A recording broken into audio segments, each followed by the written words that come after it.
Vamos aqui, vou pedir também ao Luís Pires que continue connosco, olhar para as conclusões da Conferência de Munique que terminou hoje. Queria olhar aqui em concreto também para os discursos de Marco Rubio, sobretudo para aquele que Marco Rubio fez ontem em Munique. Ele disse que os Estados Unidos não querem separar-se dos aliados. Podemos respirar de alívio? Os aliados podem respirar de alívio com esta afirmação de Marco Rubio, até fazendo uma comparação com o discurso de há um ano de J.D. Vance?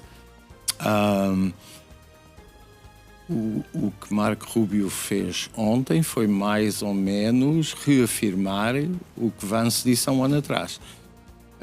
Eu achei muito interessante que a sala, terminado o discurso, se tenha levantado e aplaudido Marco Rubio. Porque, mais uma vez, não disse nada diferente. Quer dizer, o tom, obviamente, foi diferente. Fez esse tipo de afirmação em relação à Europa, mas o que ele na prática está a dizer é que os Estados Unidos estão a preparar, ou estão preparados para retomar essa relação se. E o se tem que ver com a cristinização, o se tem que ver com este apagamento civilizacional. Por outras palavras, é uma promessa condicional. E na prática foi isso que Vance disse há um ano atrás. Há um ano atrás, Vance disse que vocês europeus, estão a ir no caminho errado e, portanto, têm de arrepiar caminho. É isso que depois consta no documento, a Estratégia de Segurança Nacional, e é isso na prática, não nestas palavras, mas na prática que Marco Rubio veio a dizer. A administração Trump considera que há, se quisermos, dois ocidentes. Portanto, há um ocidente decadente, onde se inclui o Partido Democrata e grande parte dos governos europeus, e depois há um ocidente que na prática encarna os valores tradicionais, daí as referências aos missionários, aos descobrimentos, etc. E que esse Ocidente é encarnado pelo Partido Republicano e por partidos, sobretudo partidos de direita radical europeus.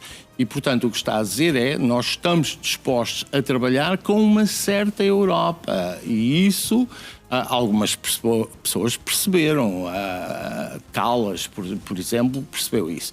Agora, o que também é interessante é que neste encontro vieram ao de cima, ou pelo menos confirmaram-se algumas das divisões europeias, porque há crescentemente uma posição que quer caminhar no sentido da independência, separação em relação aos Estados Unidos, posição essa que é normalmente assumida por França e mais uns países. E depois há uma posição, digamos, mais sensata, assumida neste caso por Merz e também por a Itália, que diz, bom, nós, num futuro previsível, continuamos a precisar dos Estados Unidos, portanto, calma lá com essa afirmação de independência, autonomia estratégica, isso tudo é prematuro. E, aliás, o que Marco Rubio disse hoje foi não estamos a pedir que a Europa seja vassala dos Estados Unidos, não queremos que a Europa seja dependente também nessa linha de conta.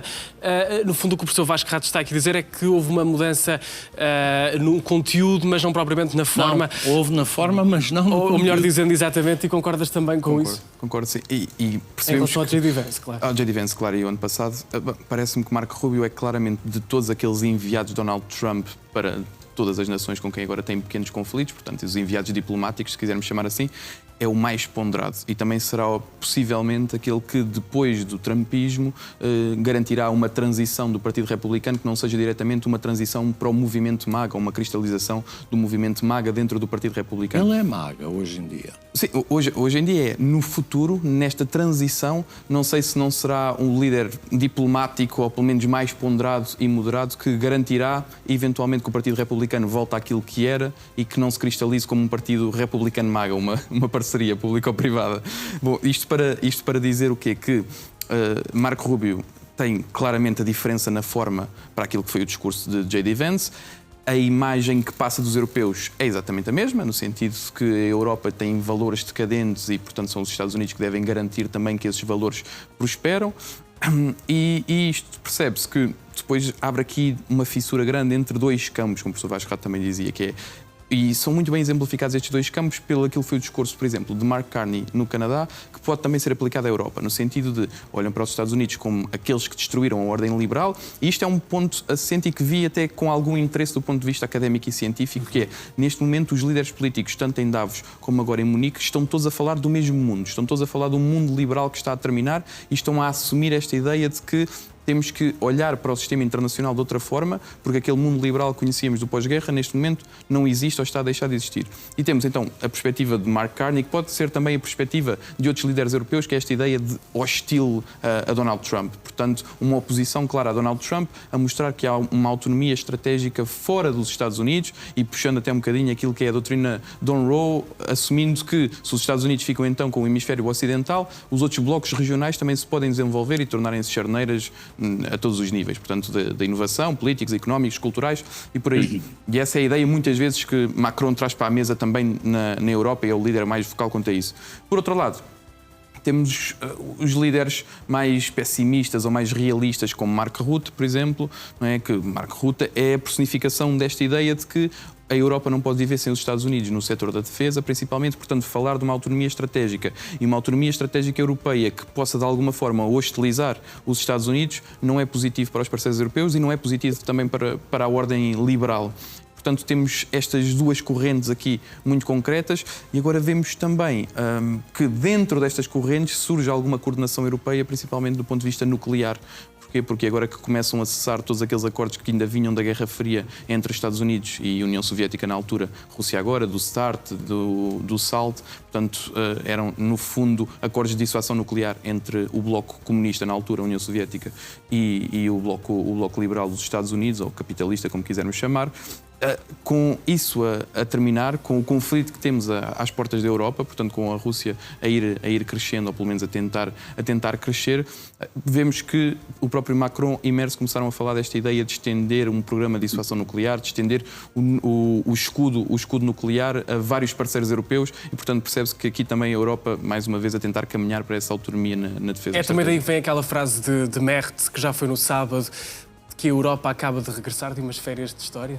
Sim, mas foram umas férias longas. Foi um período sabático daqueles longos e agora voltar a apanhar um comboio que se perdeu e principalmente do ponto de vista da inovação militar, basta olhar para aquilo que foi a Ucrânia. Teve que se esforçar imenso porque começou a construir drones de forma muito arcaica e depois, passado algum tempo, aí sim já se conseguiu desenvolver e agora é também uma potência naquilo que é o desenvolvimento dos drones e agora é a Europa que, sem essa pressa que a Ucrânia teve, terá que fazer esse caminho, sabendo que a urgência é muita, porque, bom, o mundo liberal, como conhecíamos, desapareceu e, portanto, a Europa terá que, ou paulatinamente, não hostilizando Trump, ou hostilizando Trump e quebrando completamente os laços e voltando de férias a correr e à pressa, terá que tomar essa decisão de autonomia. Luís, aqui também, indo ao encontro do que têm dito vários analistas, podemos falar então numa ilusão quando, enfim, se nota aqui no discurso de Marco Rubio um certo regresso à base na relação transatlântica entre a Europa e os Estados Unidos? Sem dúvida, olha, eu estou de acordo com o Bernardo disse há pouco sobre Marco Rubio. Há três pessoas que eu considero muito importantes nesta administração. Witkoff, que é o homem das negociações, que toma notas, que fala pessoalmente com Donald Trump.